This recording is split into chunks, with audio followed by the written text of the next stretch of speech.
Antes de morrer, o homem em situação de rua afrouxou minha coleira. Eu fiquei visivelmente triste, achando que meu dono estava me dando liberdade. Mas, para minha surpresa, no instante seguinte, ele trocou a coleira por uma corrente de ferro mais resistente, prendendo a outra ponta a si mesmo. 2 dias depois, eu finalmente entendi. Meu dono queria que eu o acompanhasse até a morte. Depois dessa confirmação, eu soube que não adiantava gritar. Ao redor dele só havia lixo. Embora a água limpa do rio estivesse bem à minha frente, eu simplesmente não conseguia alcançá-la. Eu não queria ficar impedida por aquelas correntes. Ainda tinha uma promessa não cumprida com meu primeiro dono, mas por mais que eu tentasse, não conseguia me libertar. No fim, só pude me deitar no chão e aceitar meu destino. Mas o destino não teve misericórdia de mim. Sem uma gota de água por muitos dias, logo eu estava estendida no chão à beira da morte. Nos meus últimos momentos, lembrei da minha infância. Aquele dia em que minha mãe foi levada pelo controle animal e eu nunca mais a vi. Pequena, fui criada por uma gata. À medida que crescia rapidamente, aquele lugar já não comportava meu tamanho, e o leite da mãe gata não era suficiente para me alimentar. Um dia, um jovem casal bondoso apareceu. Eu os vi me alimentarem e irem embora. Depois de hesitar por um momento, decidi segui-los. Minha energia e vivacidade logo atraíram o jovem, cheio de vida. Lucas, que sempre gostou de animais, me levou para casa e me deu o nome de Bela. Eu adorava me aninhar no colo do meu dono, mas logo fui deixada de lado, pois Lucas estava ocupado com o trabalho. Ao ver minha frustração no cobertor, ele apenas sorria com resignação. Quando eu era pequena, era muito travessa e gostava de morder tudo. Em casa, Lucas novamente sorria resignado. Eu tive muita sorte por ter um dono tão paciente. Com os cuidados dele, cresci gradualmente. A mãe de Lucas frequentemente me levava ao local de trabalho dela, um lar de veteranos militares, cheio de ex-combatentes. Ao observar aqueles sofrimentos emocionais, eu parecia sentir a nuvem pesada que emanava daqueles momentos. Eu me aninhava no colo dos veteranos para confortá-los, ouvindo silenciosamente suas histórias.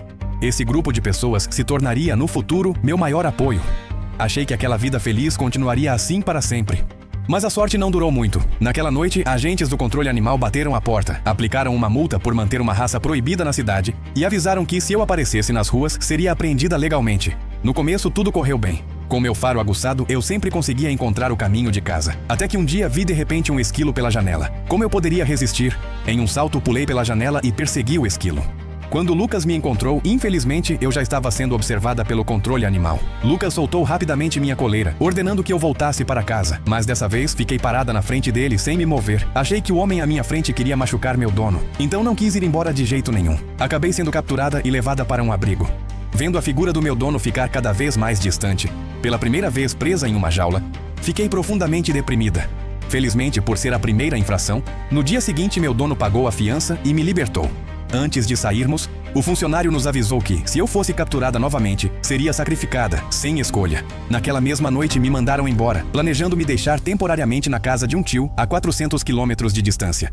Ao ver novamente meu dono se afastar, dessa vez senti algo diferente e emiti gemidos agudos. Os dias no campo eram bons em todos os sentidos. O tio também gostava muito de mim, mas eu vivia melancólica o tempo todo, porque sou silenciosa e cães não sabem falar. Até que um dia decidi procurar meu dono. Olhei para o muro, esperando a oportunidade. No instante seguinte, aproveitando que o tio estava distraído, subi no escorregador e pulei para fora do quintal.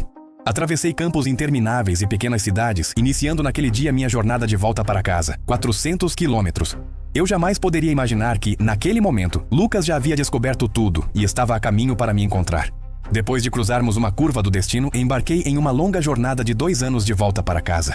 Um dia, na estrada, ouvi de repente um tiro. Ao me aproximar, descobri que era um grande puma, mas ele já não respirava. Logo, 2 caçadores apareceram. Percebi que não tinham boas intenções e me escondi rapidamente. Aquele grande felino era o troféu deles. De repente, ouvi um lamento. Ao lado, vi um filhote de puma olhando para mim de forma patética. Se eu não estivesse enganada, ele era o filho daquele grande felino. Embora eu quisesse ajudar, tinha coisas mais importantes a fazer. Virei-me e fui embora, rezando para que o filhote crescesse em segurança. Mas não esperava que ele se apegasse a mim. Não importava para onde eu fosse, ele me seguia de perto. Aqueles olhos piedosos me fizeram lembrar do dia em que minha mãe foi levada. Eu também estava escondida na toca, tão indefesa. Por fim, decidi criar o filhote, sem saber que aquele puma disfarçado de gato me salvaria do fogo e da água muitas vezes no futuro. Mas alimentar um filhote em crescimento não era fácil. Como eu não era boa em caçar na floresta, tive a ideia de contar com os humanos. Eu sempre conseguia comida em acampamentos, às vezes também ajudava pescadores, resolvendo o problema de terem pescado demais e precisarem voltar cedo para casa. Assim, criei o filhote como se fosse meu próprio filho, trabalhando duro para sustentá-lo. Com o tempo, o pequeno puma também demonstrou habilidades de sobrevivência. Às vezes, ele até trazia comida que caçava para retribuir meus cuidados. Meu filho crescia dia após dia. Um dia senti perigo perto do rio. Ao olhar com atenção, era uma alcateia de lobos. Imediatamente senti que algo ruim estava por vir e fugi com meu filho. Os lobos nos perseguiram incansavelmente. Por mais que corrêssemos, acabamos cercados pela matilha. Pela segurança do meu filho, tentei desesperadamente assustar os lobos, tentando deter o avanço deles, mas eram muitos e não tinham medo. No momento mais crítico, a aparição de alguns excursionistas resolveu a crise. Meu filho, que nunca tinha visto humanos de perto, fugiu para a floresta após ser salvo. Naquela noite, uma excursionista encontrou minha plaquinha de identificação, pegou o telefone e ligou para Lucas. Outro excursionista, ouvindo o barulho e querendo verificar, se assustou ao ver meu filho ao meu lado. O filhote achou que eu estava em perigo e superou o medo para voltar e me salvar. Mas, sem querer, me fez perder a chance de reencontrar meu dono. Os excursionistas fugiram. Fiquei decepcionada, mas meu filho ainda estava ao meu lado para me acompanhar. A primavera passou e o inverno chegou. A neve cobriu a floresta e brincamos no gelo. De repente, ouvi latidos de cachorro. Eu não via outros da minha espécie havia muito tempo. Respondi rapidamente com latidos. Os dois cães ficaram animados e correram um em direção ao outro latindo, sem perceber que nossos latidos provocariam uma avalanche. O dono do outro cachorro, um pastor, foi soterrado instantaneamente. Senti o medo do pastor. Para salvar seu dono, os dois cães cavaram desesperadamente na neve. Duas pessoas bondosas passaram por ali e, junto conosco, salvaram o dono do pastor. Ele estava gravemente ferido e inconsciente e foi levado ao hospital. Para que não ficássemos sem lar, essas pessoas decidiram nos acolher. Olhei para meu filho atrás de mim. Eu estava relutante, mas não havia o que fazer. Na breve convivência, senti novamente o calor de um lar. Mesmo sendo muito confortável, eu não conseguia esquecer meu primeiro dono. Decidi deixar aquele lugar para procurar meu dono novamente. Ao chegar a uma pequena cidade, faminta, só pude recorrer ao velho truque. Encontrei um frango assado em uma loja de conveniência e comecei a devorá-lo na rua. De repente, um homem em situação de rua se aproximou e me ofereceu uma tigela de água. Mas no instante seguinte, ele se apoderou de mim e passou a me usar todos os dias para ganhar simpatia. Pouco tempo depois, a saúde do homem piorou cada vez mais. Ele sabia que seu fim estava próximo e então usou uma corrente de ferro para me prender a ele. Ele queria que eu o acompanhasse até a morte e dormisse para sempre ao seu lado. Após vários dias, o homem não mostrava mais sinais de vida. Quando estava com fome, eu podia comer os lanches que ele havia deixado. Mas a água, fonte da vida, eu precisava urgentemente. Fraca, não conseguia mover o corpo pesado do homem. A água do rio bem à minha frente tornou-se a maior distância do mundo. A desidratação severa me deixou extremamente fraca. Eu caí no chão à beira da morte. No momento crítico, lembrei de uma brincadeira com meu dono. Talvez fosse a benevolência do céu. Não muito longe, dois meninos de bicicleta chegaram ao local.